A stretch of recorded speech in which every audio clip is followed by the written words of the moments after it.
नमस्कार।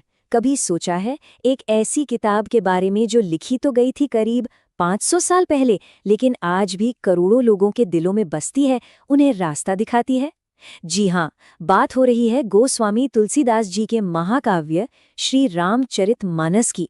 देखिए, ये सिर्फ एक कहानी नहीं है, ये तो ज्ञान, भक्ति और धर्म का एक ऐसा गहरा सागर है। तो चलिए आज इसी सागर में एक डुबकी लगाते हैं। और इस महाकाव्य के बिल्कुल केंद्र में हैं श्री राम और माता सीता। राम, जिन्हें हम मर्यादा पुरुषोत्तम कहते हैं, और सीता, जो त्याग और पवित्रता की पहचान है। असल में उनका जीवन ही हमें बताता है कि सही रास्ते पर, धर्म के रास्ते पर चलना होता क्या है। तो ये सिर्फ एक सफर की कहानी नहीं है, बल्कि इंसानी उसूलों की एक बहुत ही गहरी पड़ताल है।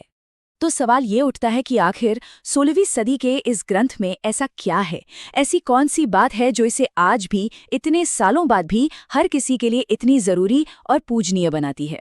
चलिए इसी बात को समझने की कोशिश करते हैं। तो सबसे पहले बात करते हैं इसी की कि ये एक अद्वितीय ग्रंथ क्यों है। देखिए, किसी भी चीज को समझने के लिए उसके नाम को समझना बहुत जरूरी है। देखते हैं कि रामचरितमानस का मतलब क्या है और क्यों ये नाम ही इसकी पूरी आत्मा को बयां कर देता है। तो रामचरितमानस, इसका सीधा सा मतलब है राम के चरित्र का सरोवर। जरा सोचिए, एक ऐसी झील, एक ऐसा सरोवर जिसमें डुबकी लगाने से मन साफ हो जाए। इसकी रचना की थी 16वीं सदी के महान कवि गोस्वामी तुलसीदास जी ने।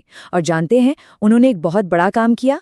उन्होंने संस्कृत की रामायण को आम लोगों की भाषा यानी अवधि में लिखा, ताकि हर कोई इसे पढ़ और समझ सके, और श्री राम को सिर्फ एक आदर्श राजा नहीं, बल्कि साक्षात परमेश्वर के रूप में दिखाया। अब राम की कहानी जो है ना, वो सिर्फ एक घटना नहीं है। ये असल में 4 मजबूत खंभों पर टिकी है। पहला है धर्म, मतलब हर हाल में अपना सही कर्तव्य निभाना। दूसरा है भक्ति, यानी ईश्वर के लिए एक सच्चा निस्वार्थ समर्पण। तीसरा है ज्ञान, यानी सच और झूठ में फर्क करने की समझ। और चौथा आदर्श जीवन, मतलब इन सब बातों को अपनी जिंदगी में कैसे उतारना है। पूरी की पूरी कहानी इन्हीं 4 चीजों के इर्द गिर्द घूमती है। और इन्हीं सिद्धांतों की, खासकर धर्म की, सबसे बड़ी परीक्षा अब शुरू होती है। ये वो मोड़ है जहां हम देखते हैं कि कैसे एक राजकुमार, जिसे कल राजा बनना था, उसका महल से जंगल तक का सफर उसके धर्म के लिए सबसे बड़ी कसौटी बन जाता है। कहानी की शुरुआत में अयोध्या में सब कुछ बिल्कुल सही चल रहा था। हर तरफ जश्न का माहौल था।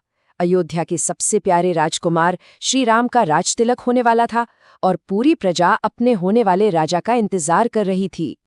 लेकिन तभी कहानी में एक बहुत बड़ा मोड़ आता है। रानी कैकई मंथरा के बहकावे में आकर राजा दशरथ से अपने वो 2 वरदान मांग लेती हैं जो सब कुछ बदल देते हैं। ये जो चौपाई है, ये बिल्कुल उसी स्थिति को दिखाती है कि कैसे एक सीधी साधी बात भी अगर गलत नीयत वाले के कानों तक पहुंचे तो वो उसे अपने हिसाब से तोड़ मरोड़ लेता है। तो ऐसे में श्री राम ने क्या किया? उन्होंने एक पल भी नहीं सोचा।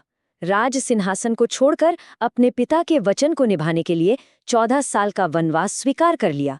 बस यही वो एक पल था जिसने ये साबित कर दिया कि धर्म व्यक्तिगत सुख से कहीं ज्यादा बड़ा होता है। और यही रामचरितमानस का सबसे बड़ा संदेश है। और राम का यही वनवास हमें कहानी के अगले पड़ाव पर ले जाता है, जो है भक्ति की शक्ति। यहाँ हम देखेंगे कि कैसे जंगल के उस अकेलेपन में भी श्री राम का चरित्र और उनकी करुणा लोगों के मन में भक्ति जगाती है। और वही भक्ति एक ऐसी सेना बनाती है जिसकी उन्हें सबसे ज्यादा जरूरत पड़ने वाली थी। पर अब सामने चुनौती बहुत बड़ी थी। एक तरफ लंका का अहंकारी राजा रावण, जो सीता का हरण कर चुका था, और दूसरी तरफ एक विशाल समुद्र जिसे पार करना लगभग नामुमकिन था। तो सवाल वही था, एक अकेला राजकुमार जिसके पास कोई साधन नहीं, वो भला इतनी बड़ी मुश्किलों से कैसे लड़ेगा?